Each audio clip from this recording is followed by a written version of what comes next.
Hey, we're back on Sportsbit Betting Insight today. Pauly and Teddy. Thursday, December 15th. Big game breakdown. Saturday night in the NFL. Dolphins and the Jets, NFL Network. And three more bowl games coming up. Arkansas State, Central Florida. The New Orleans Bowl. And Appalachian State and Toledo. Louisiana-Lafayette, Southern Miss, the New Orleans Bowl. All that coming up. And, of course, play of the day. So 4 football games to get to in big game breakdown. It's December, Teddy. That means we have weather. And we'll do more of the line moves tomorrow. But let's talk about some of these totals that have moved. How about Chicago and Green Bay? It opened 44, bet down to 40, a high of 2 in Chicago with 20-mile-per-hour winds. Yeah, good times. And, of course, wind means more to totals than any other factor. Forget the snow, forget the rain, forget the cold. Wind is the primary driver of these total moves. Now, the market likes to get ahead, obviously. When the weather forecast looks bad for the weekend, what you'll do is see the wise guys come in on Wednesday, on Thursday. They'll start to bet this stuff under the total. And as you mentioned, Pauly, not just the Bears and the Packers that got steamed under over the course of the last 24 hours.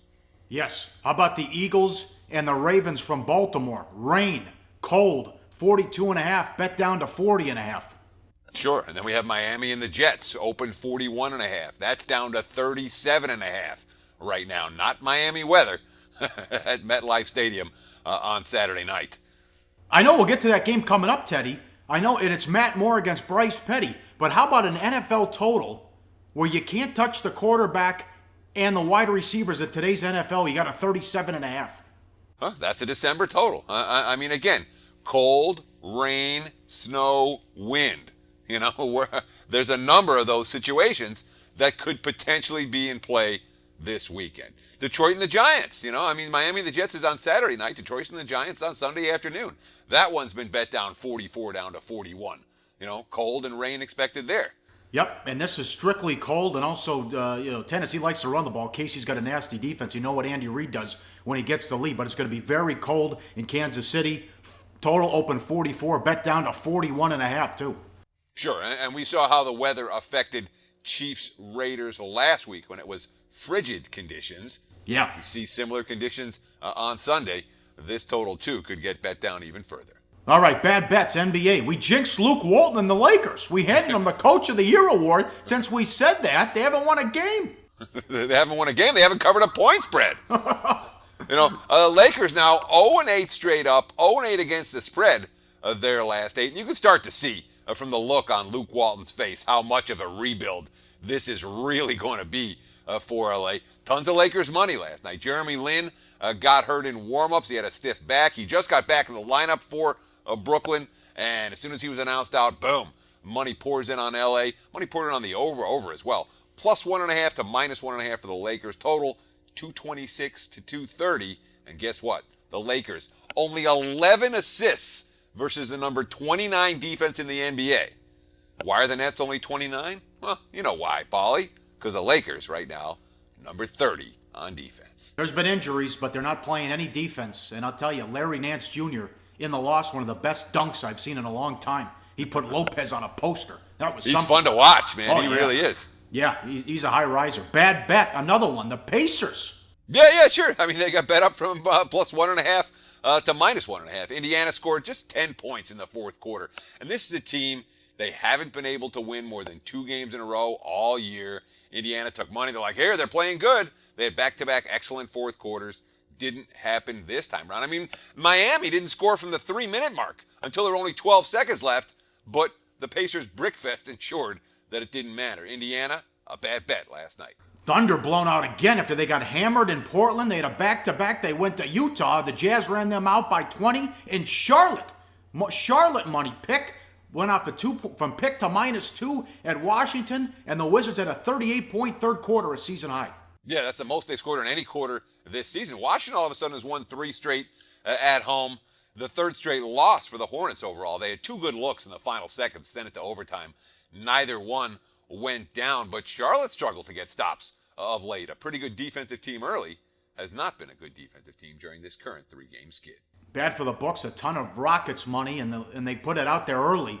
Rockets 9.5 to 13.5. The news came down. No Gay, big deal. He's a chucker. But no Cousins. That didn't make any sense because they're off. Yeah, well, the official story for Sacramento was that this was a pre-planned day off for DeMarcus Cousins. But the reality is, how many teams in NBA history has a guy been held out for rest when his team was off the night before and they're off the next day? You have to wonder, did Boogie really wake up with a hangover? He might have. As you mentioned, two other starters, Rudy Gay, Ben McLemore. Remember Ben McLemore when he was going to be a star in the NBA? Hasn't happened. He's been languishing in Sacramento, man. Guys just go there to watch their careers die. But they both sat, and with all of that Houston money, the 9.5 to 13.5, there were books that did move on air when they found out that Cousins wouldn't play, but it's certainly not a good result for the house in this one. Yeah, Rockets 132 points. What a performance. Another triple-double from Harden. Steam job here. Bad for the books. A 5-point move on the Magic total.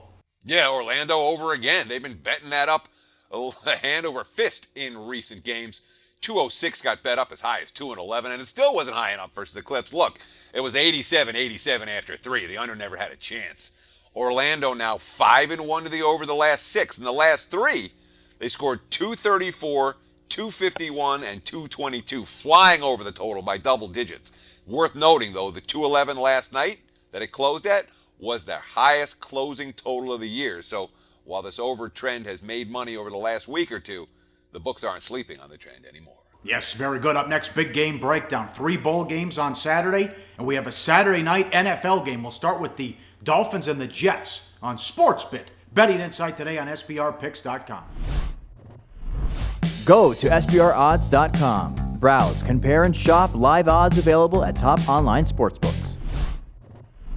All right, back on SportsBit, Pauly and Teddy. Time for big game breakdown. As always, live odds, sportsbookreview.com. Saturday night, NFL Network. Dolphins hit the road to take on the Jets. Dolphins 2.5, 37.5 the total. Cold, rain, more in. Tannehill hurt, and we know it's petty for the Jets. Bowles in a tough spot, although he's going to say, I think he's going to keep his job. After what happened Monday night against the Colts, they were calling for his head. But he's in a tough spot. Does he put the young guy in and suffer with some losses, or try to compete with Fitzpatrick? But the problem is Petty needs a good offensive line, and he's not getting any help because Clady's hurt, Mangold's done. They had a big comeback win against the 49ers, but that was more what the 49ers were unable to do, and Dawson missing field goals, Teddy. Well, yeah, it's not just Mangold who's hurt and Clady's hurt. Those guys are on IR. Giacomini's on IR, and Brent Foley's a question mark for this week. So they could be minus 4 starters on the offensive line. That's a problem for a veteran quarterback. It's a bigger problem for a young QB getting only his, second or third career start for the Jets. There's no question Bowles got to go with the young guy right now. But you think about what's wrong with that Jets offensive line. Well, let's see. Petty got sacked 6 times in San Francisco. The 49ers didn't have more than 3 sacks in any previous game all year, which speaks volumes about that offensive line. And, of course, Matt Forte's doubtful for the Jets, although Bilal Powell's strong.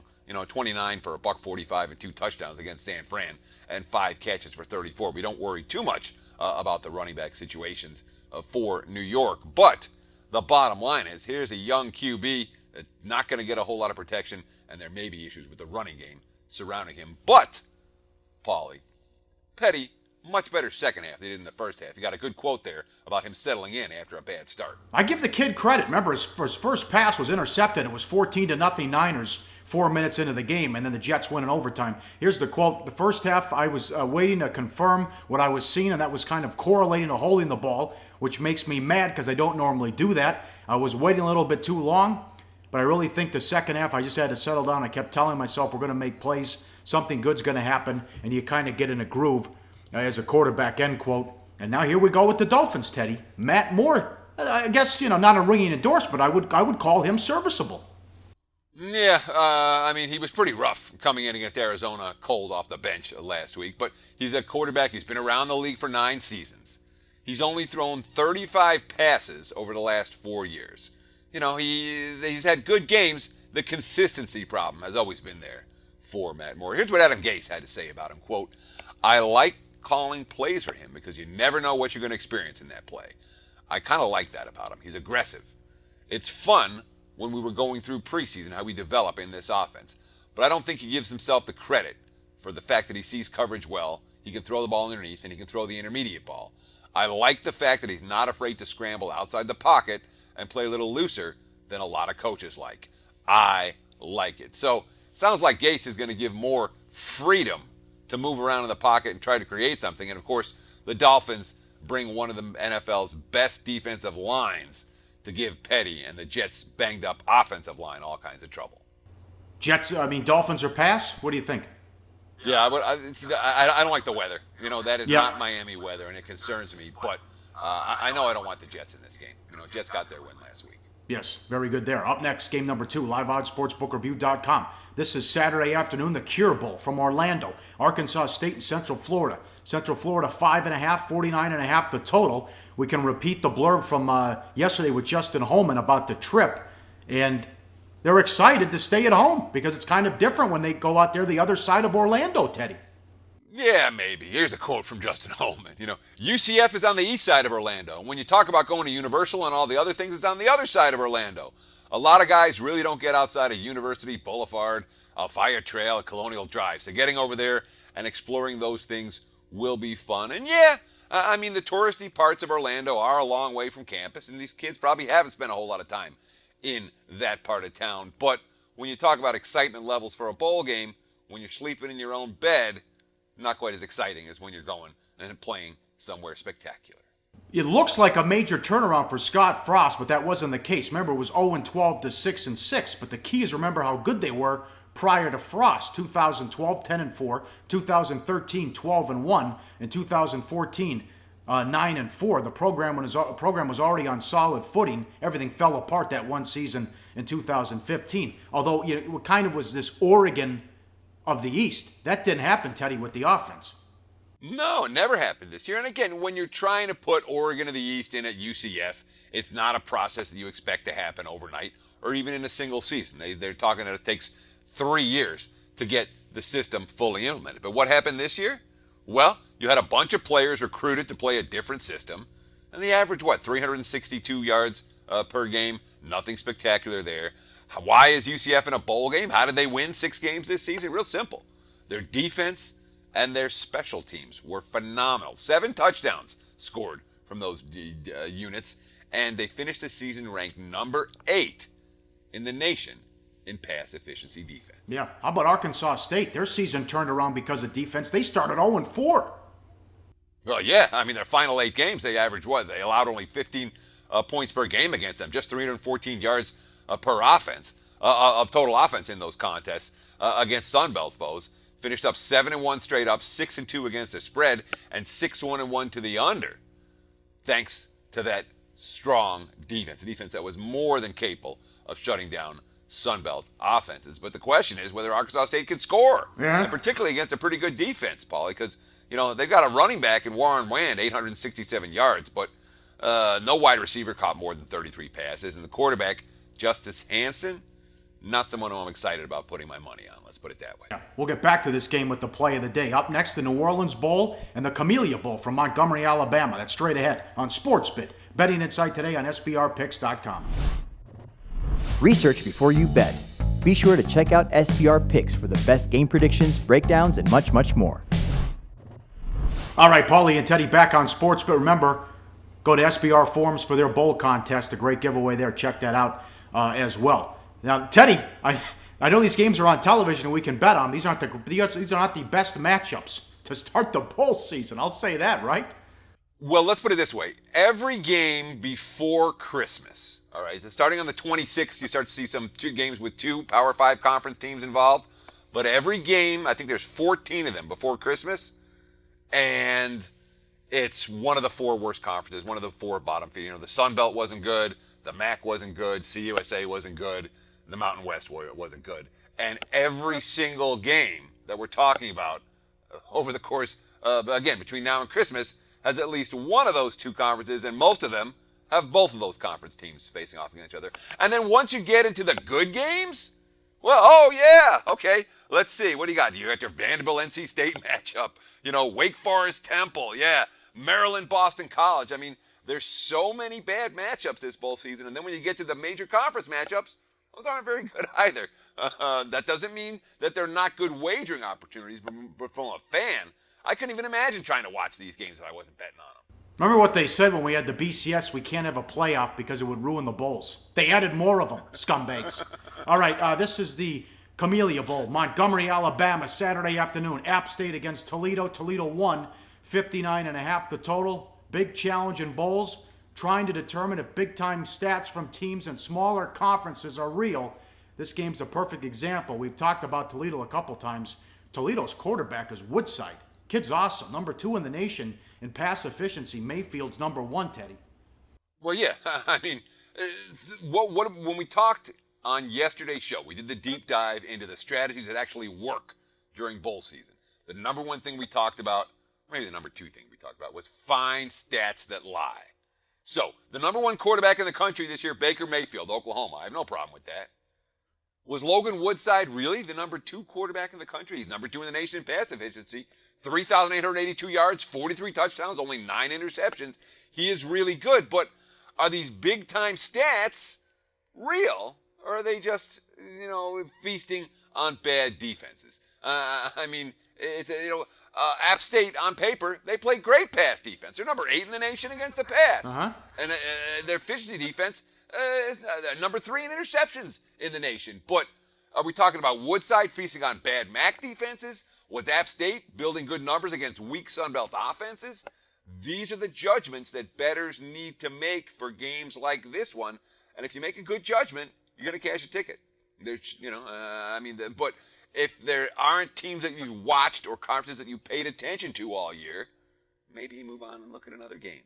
App State does bring a legit threat, though, with a great 1-2 running back combo. Jalen Moore, 1,300 yards, 10 touchdowns. Cox, 872 yards, 6.4 yards per carry. Moore was 6.2, 8 touchdowns as well. Cox was the starter until injury.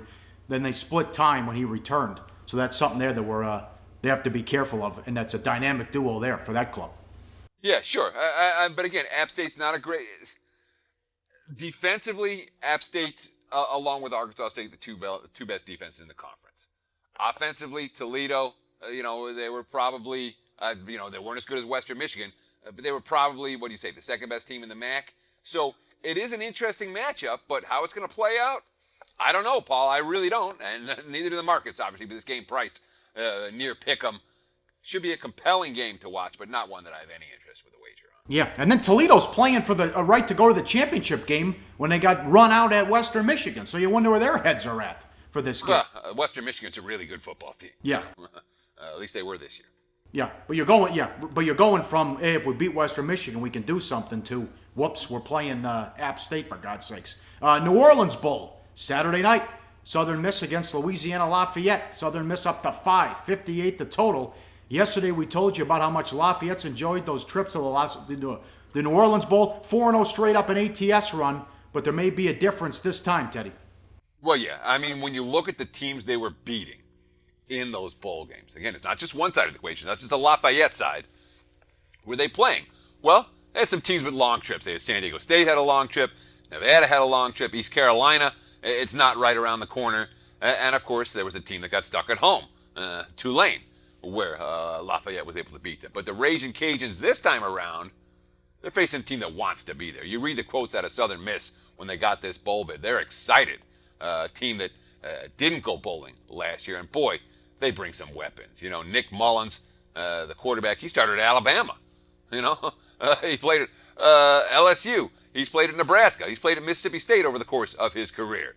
He played Washington in a bowl last year. So he's a quarterback that's stepped up plenty of times in the past and had some success. And boy, Southern Miss, they got playmakers. They got running back Ito Smith, 1,300 yards, 15 touchdowns. They have a deep threat in Alonze Staggers, 52 catches, 18 yards per reception. That's a guy who can stretch the field. Lafayette has a threat with McGuire at running back, 1,000 yards, 7 touchdowns. Also 28 catches for 231 yards. Their LSU transfer, Anthony Jennings. How about that? Nothing special at quarterback, of course.